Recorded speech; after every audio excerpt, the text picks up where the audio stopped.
I was just doing the last big dig of the build, which is just to cut into this rainwater drain. So I was following it back down here, wondering where am I going to cut in and how am I going to do it, and I found the Victorians had left me one of these.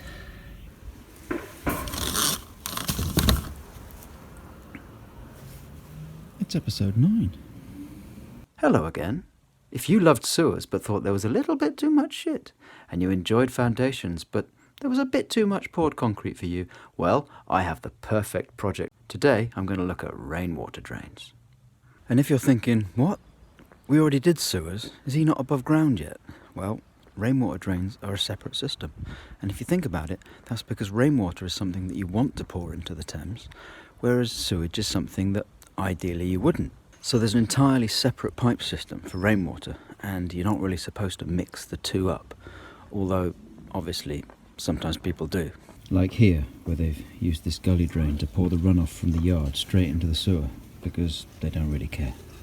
Now, the reason that you're not supposed to pour the rainwater into the sewer is that when it rains hard, that helps the sewer flood, and of course the overflows pour unprocessed turds into the Thames. So I'm not just going to take the water from the gutters, pour it in the sewer and hope for the best.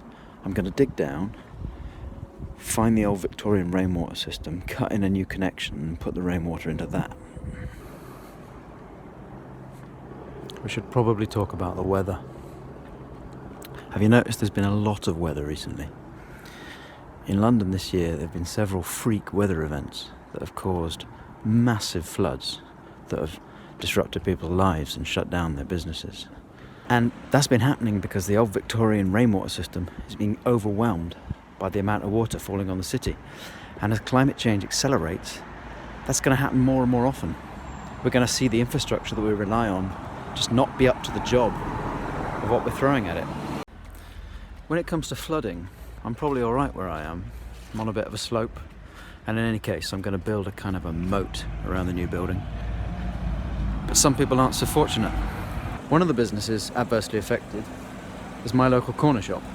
Right, Tell me. so this is Khan, and he runs my local shop. Hello. So, what happened when it rained really hard? I was just at the till, just on my phone, relaxing. Yeah. And the other worker was like, there's water coming in. So I quickly ran out, and it just starts higher and higher and higher. Yeah. So what happened was, when cars are coming through, it's causing a wave. Yeah. When the wave gets in, game over. It's done. It's done. I got a lot of products damaged. Maybe we were closed for like 3-4 hours. Open back up, the whole electricity was gone. As soon as it touched this bit where it goes underneath here, Yeah. everything just shut down. Lights, cameras, tills, card machine, nothing was working.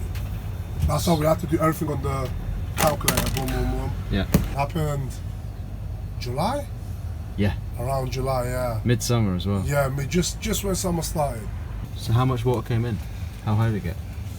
Like I said, maybe So like just above.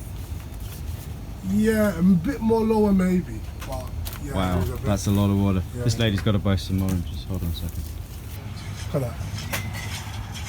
Crazy, isn't it? There's rice everywhere. Everywhere is just a bit gone crazy. Yeah.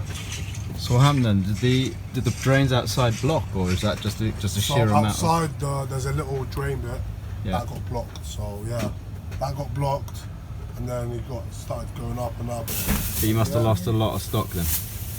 A lot of stuff, yeah, a lot. Wow. Because it wasn't just this bit; it was the back bit, and then we had another bit as well damaged. Yeah. It's a headache, very big headache. It was tiring. Yeah. 6-7 hours work of just brushing it out. Like, And have you so got much. Huh? have you got insurance cover and all of that? We should do. I'm not Yeah. too sure about that. What can we do? It's business. So you reckon you lost a lot of money that day as well because of the flooding? Yeah. What can you do though? It's life. It's the first time it's ever happened. First time. So I guess it's going to happen again and again at the moment, isn't it, with climate change happening? Hopefully not. I'm Well, praying it won't. I'm praying it won't as well. Almighty Skygods, please send us fewer freak weather events. How about you send us less CO2?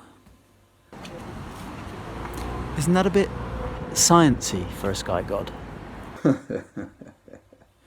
I am a gigantic metaphor for the natural world.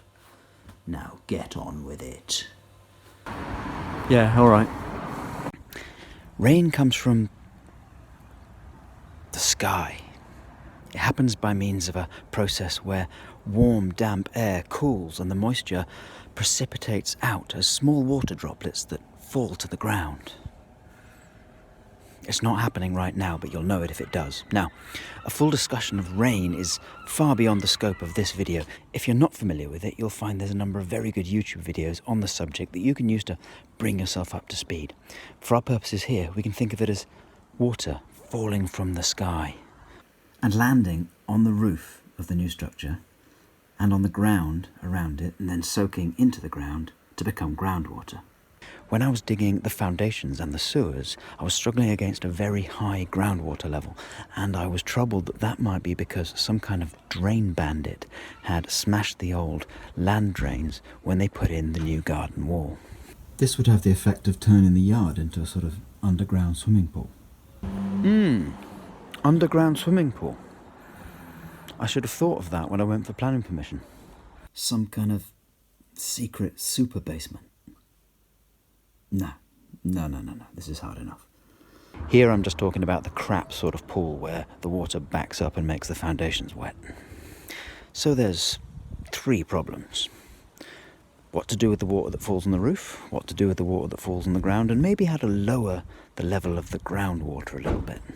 The rain that lands on the roof will be carried around the edge by the gutters to this corner here, where it will go down a downpipe and into a new rainwater trap.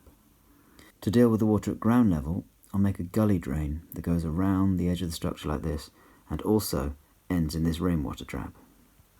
You might also recall that some kind of concrete bandit had built the level of the yard up against the old Victorian wall and angled it so that it poured the rain into the building.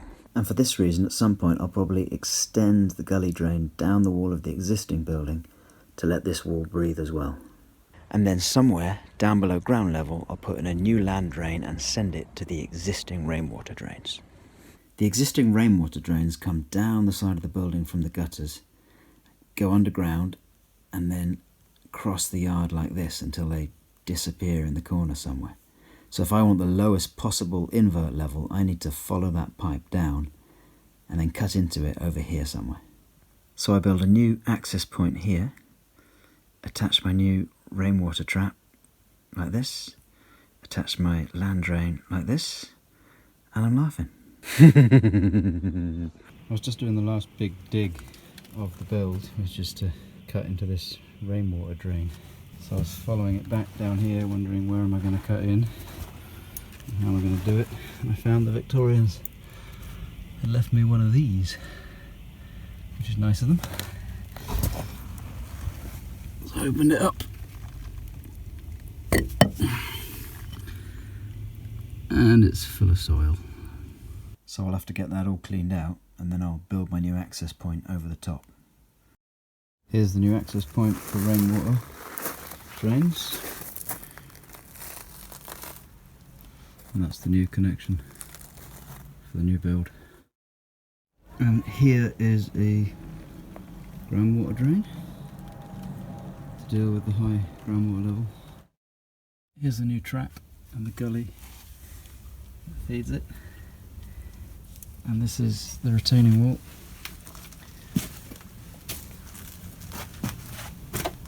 And over there is the finished sewer access. There now. That wasn't too painful, was it? What's that, you say? It wasn't as exciting as the sewage video where everyone drowned in a river of shit. Okay then, I'll give you a bonus sewer. Bonus sewer. You've won a bonus sewer. The sewer in question is a connection that comes up underneath the floor of the existing building here. Now, the access point for the new sewer is here, and there's already a connection through the new foundation to here. And so before laying this floor slab with a damp-proof membrane in it, I need to cut a trench through here and lay a pipe that brings the connection up underneath the floor in the old building. So I'm down under the kitchen floor today. That's the kitchen floor there. I'm standing on the underfloor.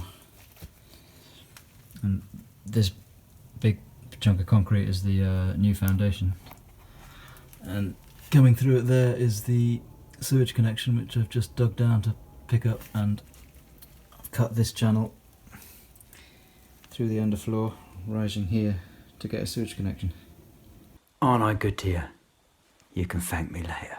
Now, hit like and subscribe and visit the Patreon page, and no one will get hurt. Good night.